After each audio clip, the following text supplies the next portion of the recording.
அனுபவம் 100 யூடியூப் சேனல்லேருந்து முருகாஸ் பேசுகிறேன். சகோதர சகோதரிகளே, எப்படி இருக்கீங்க? நல்லா இருக்கீங்களா? இந்த எபிசோடில் நம்ம பார்க்க போகிறது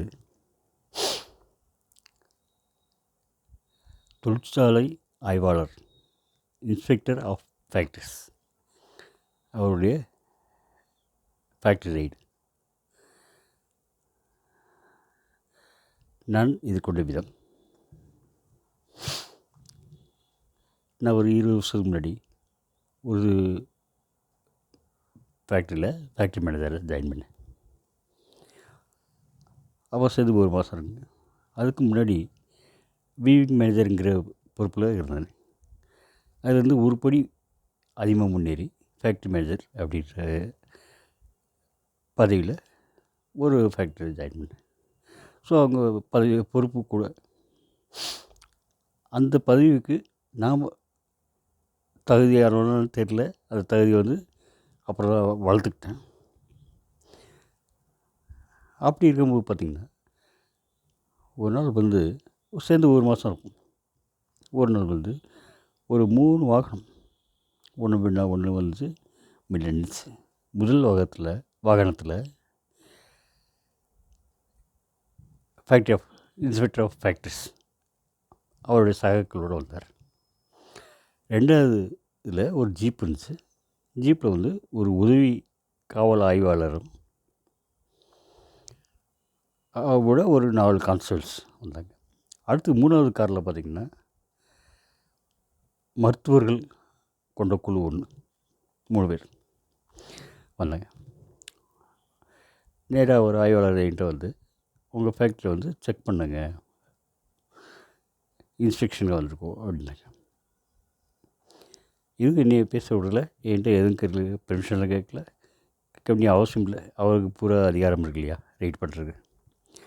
சரிட்டு எல்லாருமே ஃபேக்ட்ரி உள்ளார போய் பார்த்தாங்க. எல்லாருமே ஃபேக்ட்ரி முழுவதும் சுற்றி பார்த்து வேலையில் தொழிலாளிகள், அங்கே கேன்டீனில் சாப்பிட்டுக்கிட்டு இருந்த தொழிலாளிகள், அப்புறம் நைட் ஷிஃப்ட்டு, அது இரவு பணி முடிஞ்சு பகலில் தூங்கிட்டு இருப்பாங்க இல்லையா வீட்டில் ரூமில், அவர்கள் எல்லாத்தையும் பரிசீலனை பண்ணி அவர்களில் ஏதாவது 18 வயதுக்கு கீழ் குறைந்தவர்கள் ஏதாவது பணியில் இருக்காங்களா அப்படின்னு செக் பண்ணாங்க. அங்கே ஒரு 200 தொழிலாளிகள் இருப்பாங்க. 200 தொழிலாளிகள் பெரும்பாலானவர் ஹிந்தி தொழிலாளிகள். மீதி கொஞ்சம் பேர் தமிழ்காரங்க இருந்தாங்க. அப்போது ஆதார் கார்டெலாம் வரலைங்க. 20 வருஷம் முன்னாடி ஆதார் கார்டு நடைமுறைக்கு வரல. அப்போ அறிமுக ஸ்டேஜில் இருந்துச்சு. அவங்க எனக்கு உள்ளார கொஞ்சம் பதட்டம், எல்லாமே சரியாக இருந்தாலும் கொஞ்சம் பதட்டம் இருந்துச்சு. ஏன்னா அதுதான் முதல் என்கவுண்டர் இல்லையா. இதுக்கு முன்னாடி எவ்வளோ என்கவுண்டர் நான் பார்த்துருக்கேன். ஆனால் ஜூனியர் லெவலில் அதுக்குன்னு ஒரு மேனேஜர் இருப்பார். அவரெல்லாம் பார்த்துப்பார். பதில் சொல்ல வேண்டிய இதெல்லாம் அவர் பார்த்துப்பார். ஒரு கவுண்டர் ஒரு இதில் வட இந்தியாவில் ஒரு மில்லில் வேலை பார்த்துருந்தேன். சூப்பர்வைசரை வேலை பார்த்துருந்தேன். அப்போ ஒரு என்ன பண்ணாங்க, எங்கள் மேனேஜர் கம்பி வேலி இருந்துச்சு காம்பவுண்ட் மேலே. கம்பி வேலியில் ஒரு வயர்லேருந்து ஒரு ரூம்லேருந்து வயர் கனெக்ஷன் எடுத்து டைரெக்டாக அப்படியே கொடுத்துட்டார். இரும்பு கம்பி வழியில் எலக்ட்ரிக்கல் வயர் ஃபங்க்ஷன் மாதிரி கொடுத்துட்டார். அது எப்படியோ வெளியே நியூஸ் லீக் ஆகி அடுத்த நாள் காலையில் எலக்ட்ரிக்கல் இபி டிபார்ட்மெண்ட்லேருந்து வந்துட்டாங்க. செக் பண்ணிட்டு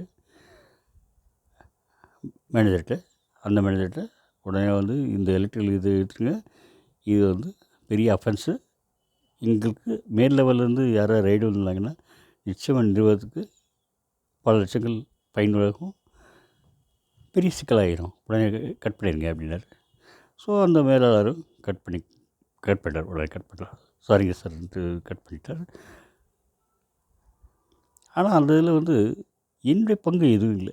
நான் ரொம்ப ரொம்ப ரொம்ப ஜூனியர் லெவலில் இருந்தேன். அதில் என்னை யாரும் கேள்வியும் கேட்க மாட்டாங்க, நான் யாருக்கும் கேள்வி கேட்க வேண்டிய பதில் சொல்ல வேண்டிய அவசியமும் இல்லாமல் இருந்தது. ஆனால் இப்போ வந்து ஃபேக்ட்ரி மேனேஜராக இருக்கும்போது முழுக்க முழுக்க நானே பதில் சொல்ல வேண்டியிருந்தது. அதில் கொஞ்சம் பதட்டமாக இருந்துச்சு. அவங்க ஃபுல்லாக சுற்றி பார்த்தாங்க. சுற்றி பார்த்துட்டு யாருமே கிடைக்கல. 18 வயதுக்கு வர்றது யாரும் கிடைக்கல. சரி சார், இது வந்து இது ஒரு ரொட்டீன் செக்கிங் தாங்க அப்படின்னு சொல்லிட்டு அவர் ஆய்வாளர் கிளம்பி போயிட்டார். ஒருவேளை ஏதாவது கிடச்சிருந்ததுன்னா வேறு விதமாக இருந்திருக்கும். ஏன்னா மருத்துவக் குழு, காவல்துறை எல்லாம் வர்றதுன்னா அந்த அந்த மாதிரி தான் நான் அர்த்தம் கொள்ள முடியும். ஆனால் எங்கள் எம்டி வந்து லோக்கலில் ரொம்ப செல்வாக்கு உள்ளவர். இன்னும் அவர் அடிக்கடி ஒரு இது சொல்லுவார், எவ்வளோ கஷ்டமாக வந்தாலும், அது ஆள் பற்றாக்குறை வந்தாலும், எவ்வளவு தான் திறமைசாலியாக இருந்தாலும் 18 வயது குறைந்தவர்களை தயவுசெய்து வேலைக்கு வைக்காதீங்க. பரவாயில்ல, மிஷின் இருந்தாலும் பரவாயில்ல, ஒரு நாள் ஃபுல்லாக ஃபேக்ட்ரி இருந்தாலும் பரவாயில்ல, ஆள் பற்றாக்குறையினால் இந்த 2 விஷயம் மட்டும் பண்ணாதீங்க. அதாவது 18 வயது குறைவு, ரொம்ப ஆள் கிடையலை அப்படிங்கிறாங்க. அதே மாதிரி வரவங்களாம் வந்து அப்போ வந்து ஆதார் கார்டு இல்லைங்களா, அதனால் வயது வந்து சான்றிதழ் வந்து எதுவும் இல்லை, வெரிஃபை பண்ண முடியாது. அந்த தொழிலாளியை பார்த்து சொன்னது தான் நாங்கள் நம்பினது தான். 17 வயசு தான் இருக்கும் ஒரு பையனுக்கு, ஹிந்திக்கு வேறு பையனுக்கு. ஆனால் 19 வயசுமா ஆளும் பார்த்தா நல்லா உயரமாக இல்லை ஜெயஜாண்டிக்கு இருப்போம். சரி அப்படின்ட்டு எடுத்துக்க வேண்டியது. அப்படியே மீறி எங்களுக்கு எதாவது டவுட் வந்ததுன்னா அவளை வந்து எங்கள் மருத்துவர், ஃபேக்ட்ரி ஒரு மருத்துவர் இருந்தார், அந்த மருத்துவர்கிட்ட அனுப்பிட்டு அவர் அந்த பையனுக்கு 18 வயசு முடிஞ்சிச்சா இல்லையான்ட்டு அவர் வந்து பல பரிசோதனைகள் செய்து சான்று கொடுப்பார், சர்டிஃபிகேட் கொடுப்பார். அந்த சர்டிஃபிகேட் வாங்கிட்டு தான் அவனை வேலைக்கு வைப்போம். சிஸ்டமாக பண்ணிகிட்டு இருந்தோம். ஸோ அதனால் இப்போ ஆய்வாளர் வந்து ரெய்டுக்கு வந்த நேரத்தில் எங்களுக்கு வந்து அது ஒரு விதத்தில் ஆறுதலாக இருந்துச்சு. நாங்கள் தான் எந்த தப்பு இல்லையே, இதுக்கு பயப்படணும் அப்படின்ட்டு ஒரு இது இருந்துச்சு, ஒரு துணிவு இருந்துச்சு. அதே மாதிரி அவங்களுக்கு எதுவும் சிக்கலை. அந்த எங்கிட்ட இந்த ரெக்கார்ட்ஸில் அதெல்லாம் காட்டணும், மெடிக்கல் ரெக்கார்டு, அவங்க சர்டிஃபிகேட், டாக்டர் கொடுத்த சர்டிஃபிகேட்லாம் காட்டணும். வேலை பார்த்தது 18 வயசு பூர்த்தி ஆயிடுச்சு அப்படின்ட்டு எல்லாம் பார்த்து ரொம்ப சாட்டிஸ்ஃபை பண்ணிட்டு போயிட்டாங்க. ஸோ அந்த ரெய்டு வந்ததில் கொஞ்சம் டென்ஷன், கடைசியில் எதுவும் கிடைக்குமா திருப்தியாக போயிட்டாங்க. இதே பிரச்சனை வந்து ஒரு 15 வருஷம் கழிச்சு, அது குழந்தை தொழிலாளர்கள் 15 வருஷம் கழிச்சு இன்னொரு மில்லில் நான் ஃபேஸ் பண்ணேன். அது எப்படி ஃபேஸ் பண்ணேங்கிறது அடுத்த எபிசோடில் பார்ப்போம். நன்றி, வணக்கம்.